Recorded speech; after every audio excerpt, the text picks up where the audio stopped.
Hello students, बेटे ਜਿਹੜਾ ਅਸੀਂ ਨੈਕਸਟ ਟੌਪਿਕ ਕਰਨ ਜਾ ਰਹੇ ਹਾਂ that is the force between the two infinite long parallel current carrying conductor. ਠੀਕ ਹੈ, ਜਿਵੇਂ ਕਿ ਤੁਸੀਂ ਦੇਖ ਰਹੇ ਹੋ ਕਿ ਸਾਡੇ ਕੋਲ ਦੋ ਕੰਡਕਟਰ ਨੇ, one is a x1 y1 and x2 y2। ਜਿਹੜੇ ਨੇ ਇਹ ਇਨਫਾਈਨਾਈਟ ਕੰਡਕਟਰ ਨੇ ਬੇਟੇ, ਔਰ ਇਸ ਵਿੱਚ ਜਿਹੜਾ ਕਰੰਟ ਹੈ ਉਹ I1 ਫਲੋ ਕਰ ਰਿਹਾ ਹੈ ਔਰ x2 y2 ਦੇ ਵਿੱਚ ਜਿਹੜਾ ਕਰੰਟ ਹੈ ਉਹ I2 ਫਲੋ ਕਰ ਰਿਹਾ ਹੈ। ਠੀਕ ਹੈ, ਔਰ ਦੋਨੋਂ ਪੈਰਲਲ ਕੰਡਕਟਰ ਨੇ ਔਰ ਦੋਨਾਂ ਦੇ ਕਰੰਟ ਦੀ ਜੋ ਡਾਇਰੈਕਸ਼ਨ ਹੈ ਉਹ ਸੇਮ ਡਾਇਰੈਕਸ਼ਨ ਨੂੰ ਫਲੋ ਕਰ ਰਹੇ ਹੈ। ਠੀਕ ਹੈ, ਔਰ ਇਹਨਾਂ ਦੇ ਵਿੱਚ ਜਿਹੜੀ ਇਹ ਸੈਪਰੇਸ਼ਨ ਹੈ ਉਹ ਅਸੀਂ ਮੰਨ ਕੇ ਚੱਲਦੇ ਹਾਂ ਕਿ R ਸੈਪਰੇਸ਼ਨ ਹੈ। ਠੀਕ ਹੈ, ਅਸੀਂ ਬੇਟੇ ਇਹਨਾਂ ਨੂੰ 1 by 1 ਕਰਕੇ ਡਿਸਕਸ ਕਰਦੇ ਹਾਂ ਪਹਿਲਾਂ, ਫਿਰ ਅਸੀਂ ਇਹਨਾਂ ਨੂੰ ਕੰਬਾਈਨ ਕਰ ਲਵਾਂਗੇ। ਠੀਕ ਹੈ, ਫਸਟ ਅਸੀਂ ਜਿਹੜਾ ਹੈ ਇਹ ਫਸਟ ਕੰਡਕਟਰ ਹੈ x1 y1 ਇਸ ਦੇ ਬਾਰੇ ਡਿਸਕਸ ਕਰਦੇ ਹਾਂ ਕਿ ਇਹਦੇ ਕੀ ਇਫੈਕਟਸ ਹੋ ਰਹੇ ਨੇ। ਹਾਂਜੀ, ਜਿਹੜਾ ਬੇਟੇ x1 y1 ਕੰਡਕਟਰ ਹੈ ਇਸ ਦੇ ਵਿੱਚ ਕਰੰਟ I ਫਲੋ ਕਰ ਰਿਹਾ ਹੈ। ਠੀਕ ਹੈ, ਔਰ ਅਸੀਂ ਇਹਨੂੰ ਪ੍ਰੀਵੀਅਸ ਵੀਡੀਓਜ਼ ਵਿੱਚ ਡਿਸਕਸ ਕਰ ਚੁੱਕੇ ਹਾਂ ਕਿ ਜਦੋਂ ਵੀ ਕਿਸੇ ਕੰਡਕਟਰ ਦੇ ਵਿੱਚ ਕਰੰਟ ਫਲੋ ਕਰਦਾ ਹੈ ਤਾਂ ਉਸ ਦੇ ਵਿੱਚ ਇੱਕ ਜਿਹੜਾ ਹੈ ਉਹ ਮੈਗਨੈਟਿਕ ਫੀਲਡ ਬਣਦਾ ਹੈ ਉਸ ਦੇ around by using the Fleming left hand rule. ਠੀਕ ਹੈ, ਉਹ ਜਿਹੜਾ ਮੈਗਨੈਟਿਕ ਫੀਲਡ ਬਣਦਾ ਹੈ ਕਿ when the current is passing through the conductor, when a current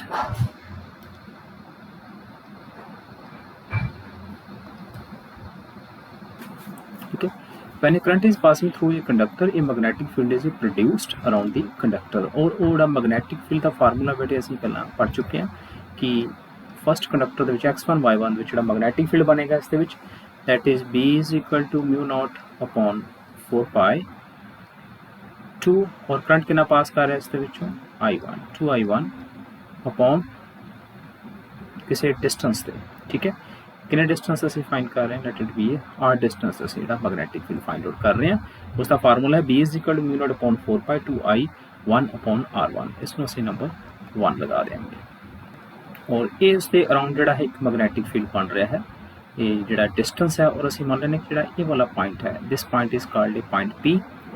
ठीक है, और इस पॉइंट पर जोड़ा है वो मैगनैटिक फील्ड बन रहा है और जोड़ा ये P पॉइंट है दैट इज R डिस्टेंस से है।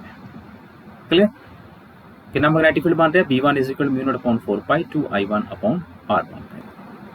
और ये जोड़ा मैगनैटिक फील्ड पॉइंट P ते असीं कंसीडर कर रहे हैं कि जोड़ा एक करंट I दे करके बन रहा है वो किधर होएगा बेटे, उसकी डायरेक्शन होएगी रेडियली इनवर्ड, इसकी डायरेक्शन टेंजेंशियली जो होएगी वो इनवर्ड होएगी। ठीक है, at point P और इसकी डायरेक्शन है, डायरेक्शन इज इनवर्ड।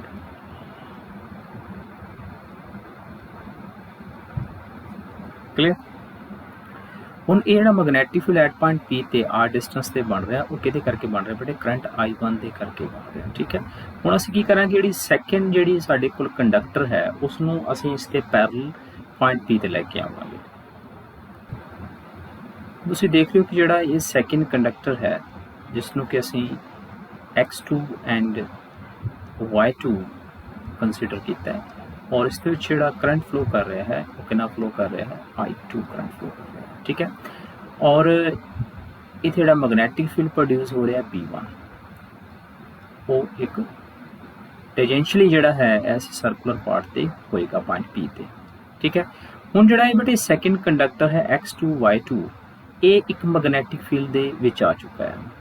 ਠੀਕ ਹੈ, B1 ਮੈਗਨੈਟਿਕ ਫੀਲਡ ਦੇ ਵਿੱਚ। ਠੀਕ ਹੈ, ਠੀਕ ਹੈ, ਹੁਣ ਅਸੀਂ x2 y2 ਜੋ ਕੰਡਕਟਰ ਹੈ ਜੋ ਕਰੰਟ ਕੈਰਿੰਗ ਕੰਡਕਟਰ ਹੈ ਉਹ ਪੈਰਲਲ ਟੂ ਦੇ ਕੰਡਕਟਰ x1 y1 ਜਿਹੜਾ ਅਸੀਂ ਪਲੇਸ ਕੀਤਾ ਤੇ ਇਸ ਕੰਡਕਟਰ ਵਿੱਚ ਜਿਹੜਾ ਕਰੰਟ ਫਲੋ ਕਰ ਰਿਹਾ ਉਹ I2 ਫਲੋ ਕਰ ਰਿਹਾ ਹੈ। ਠੀਕ ਹੈ, ਸੋ ਜਿਹੜਾ ਸੈਕਿੰਡ ਕੰਡਕਟਰ ਹੈ x2 that is under the effect of A magnetic field B1। ਠੀਕ ਹੈ, ਸੋ ਇਸ ਦੇ ਉੱਤੇ ਇੱਕ ਫੋਰਸ ਐਗਜ਼ਰਟ ਹੋਏਗੀ, ਸੈਕਿੰਡ ਕੰਡਕਟਰ ਤੇ ਫੋਰਸ ਐਗਜ਼ਰਟ ਹੋਏਗੀ due to magnetic field of the first conductor. ਠੀਕ ਹੈ, वो फोर्स कितनी होगी बेटे, वो फोर्स असी लेने हैं कि F is equal to force कितनी होगी बेटे सैकेंड ते लग रही है। असी प्रीवियसली इसमें डिस्कस किया है कि करंट कितना फ्लो कर रहा है सैकेंड कॉइल दे विच, सैकेंड कॉइल दे विच करंट फ्लो कर रहा है I2 F is equal to I2 और इसकी असीं कोई लेंथ ले लें, कोई स्मॉल लेंथ है कि एल लेंथ है, ठीक है, आई एल, ठीक है। और क्रॉस मैग्नेटिक फील्ड किसका, फर्स्ट कॉइल का, that is the B1 first conductor का, ठीक है। F इज इक्वल टू आई जो है L क्रॉस B, प्रीवियस असीं डिस्कस कर चुके हैं। और ये जो I एंड B1 दे विच बेटे एंगल है वो कितना है साढ़े को 90 डिग्री, क्योंकि इनवर्ड है मैग्नेटिक फील्ड दे, ठीक है, करंट पे।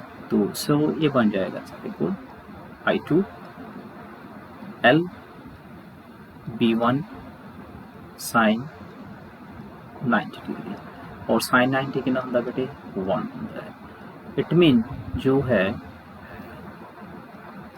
एक फोर्स एक्सर्ट होएगी due to the magnetic field of the first conductor, और सेकंड ते जो फोर्स है दैट इज इक्वल टू आ जाएगी I2 L B1।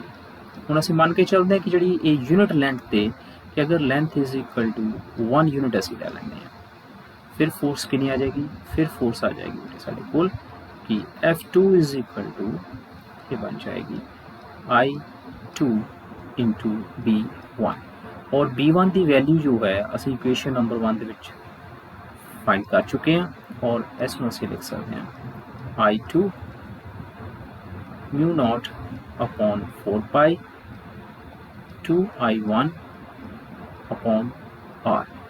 सो जिहड़ी फोर्स है वो बन जाएगी, जिसमें रीअरेंज करेंगे वो बन जाएगा mu naught upon 4 pi 2I1 I2 upon R, ठीक है। ये फोर्स किस ते लग रही है, सेकेंड कंडक्टर ते लग रही है, ठीक है, किस ते मैग्नेटिक फील्ड करके, फर्स्ट कंडक्टर दे मैग्नेटिक फील्ड करके।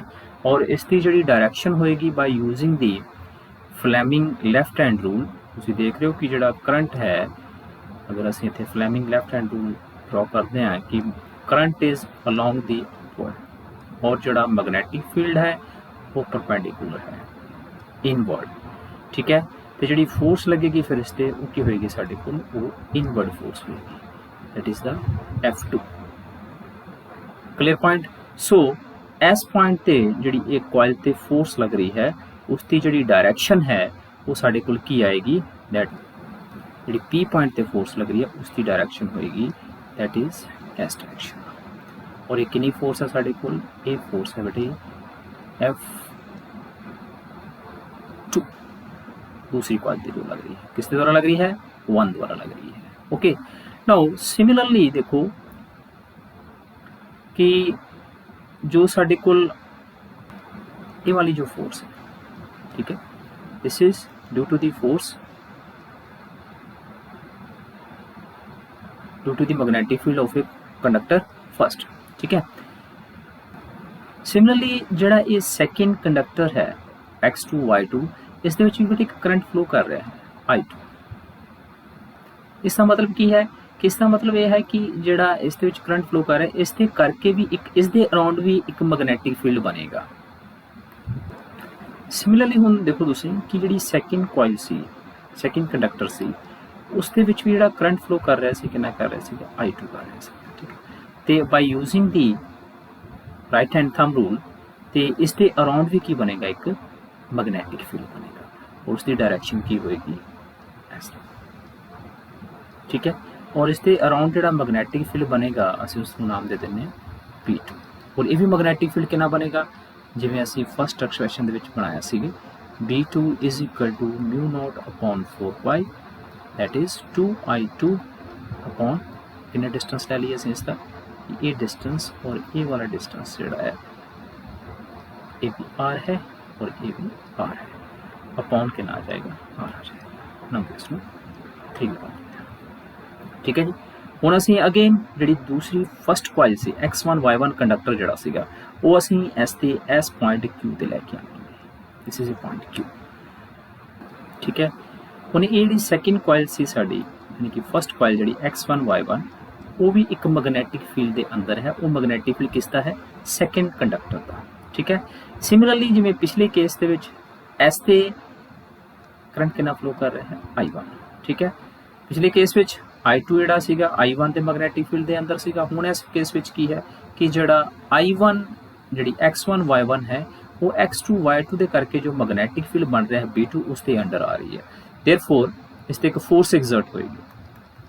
Therefore force on a conductor X1 Y1 due to magnetic field B2, ठीक है। वो कितनी फोर्स मान लेने असी वो F1 मान लेने हैं और करंट कितना फ्लो कर रहा है हुण इस कंडक्टर दे विच I1 और लेंथ मान लेने कि असी कितनी लेंथ ले रहे हैं इसकी L लेंथ ते फाइंड कर रहे हैं। L क्रॉस कितना आ जाएगा मैग्नेटिक फील्ड किसका सैकेंड कंडक्टर, ठीक है। अगेन ਜਿਹੜਾ ਇਹ ਮੈਗਨੈਟਿਕ ਫੀਲਡ ਤੇ ਜਿਹੜਾ ਕਰੰਟ ਐਲੀਮੈਂਟ ਦੇ ਵਿੱਚ ਐਂਗਲ ਹੋਏਗਾ ਉਹ ਕਿੰਨਾ ਹੋਏਗਾ 90 ਹੋਏਗਾ। ਤੇ ਇਹਨੂੰ ਅਸੀਂ ਲਿਖ ਸਕਦੇ ਹਾਂ IL B2 sin 90 और sin 91 है। So force is F1 is equal to IL B2 और L इज इक्वल टू अगर ਅਸੀਂ 1 यूनिट ਲੈਂਦੇ ਆ force per unit length L ਦੀ वैल्यू 1 हो जाएगी तो फोर्स आ जाएगी साढ़े को IP2 आ जाएगी, ठीक है। तो जो साढ़े को उपर B2 की वैल्यू है बेटे वो असं इस क्वेश्चन फिल कर देंगे तो फोर्स साढ़े को आ जाएगी F1 is equal to sorry ये सीगा I1 एंड B2 की वैल्यू असी फाइंड की है μ0 upon 4 pi 2 I2 upon R और इसमें असी जो रीअरेंज करांगे तो साढ़े को फोर्स आ जाएगी on the first conductor that is equal to μ0 upon 4 pi, ठीक है, 2 I1 I2 upon क्या जाएगा R आ जाएगा। ये जी फोर्स आ रही है इसमें नंबर असी नैक्सट लगा देंगे 4, ठीक है। हुण अगर असी इसकी डायरैक्शन की गल करते हैं by using the again Fleming left hand rule तो देख रहे हो कि इस पॉइंट पर इस पॉइंट जो मैगनैटिक फील्ड है आउटवर्ड है बाहर आ रहा है, ठीक है। तो जोड़ा साढ़े कोल एक करंट है वो अपवर्ड है तो जी मैगनैटिक जी फोर्स है असी इहदे भी स्टडी कर चुके हैं कि कोई भी अगर लाइन जी है वो टेजेंशली जा रही है तो वो रेडियस के नाल हमेशा जोड़ा एंगल बनता उसका हमेशा कितना बनता 90 बनता है, ठीक है। सो इट मीन जोड़ा B है वो टेजेंशली जोड़ा है आउटवर्ड आ रहा है, ठीक है, मेरे वालों आ रहा है स्क्रीन वालों आ रहा है तुहाडे वालों आ रहा है, ठीक है।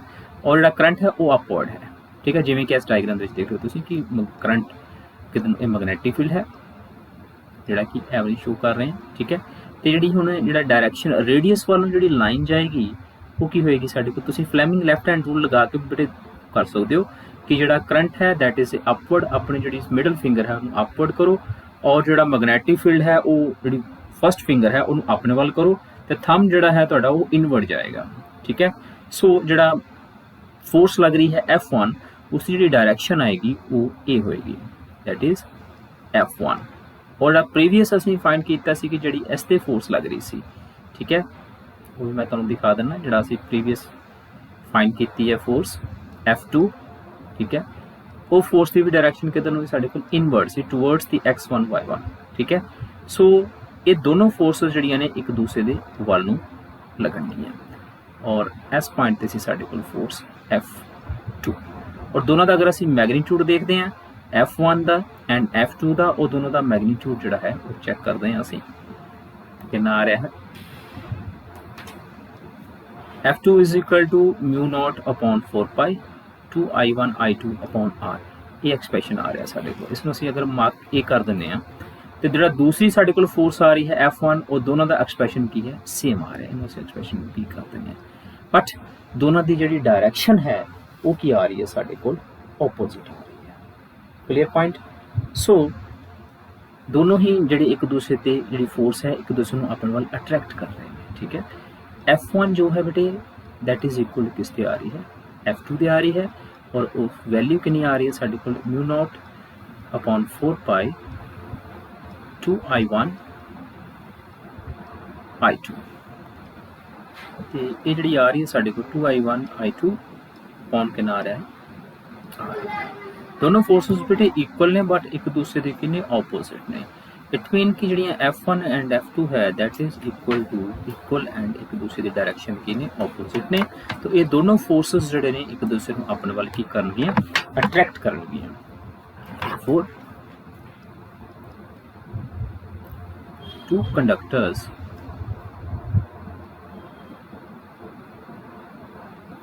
attract each other। ठीक है, इत्थे बेटे क्वेश्चन बनते हैं थोड़े MCQ क्वेश्चंस बनते हैं कि जदों भी असीं किसी पैरेलल कंडक्टर दे विचों सेम डायरैक्शन दे विच करंट फ्लो कर रहे हैं, सेम डायरैक्शन दे विच करंट फ्लो कर रहे हैं, तो वो कंडक्टर्स दे विच जिहड़ियां फोर्सेस होणगियां वो किस टाइप दीयां फोर्सेस होणगियां। ठीक है, then you can say that the force of की होणगियां अट्रैक्शन। ठीक है, और अगर इन्हां दे विच करंट जिहड़ा है ऑपोजिट डायरैक्शन होएगा then you can say the forces are repulsive in nature when the current is anti parallel. ठीक है, इस चीज़ का जिहड़ा कि तुसीं ख्याल रखना है। ओके।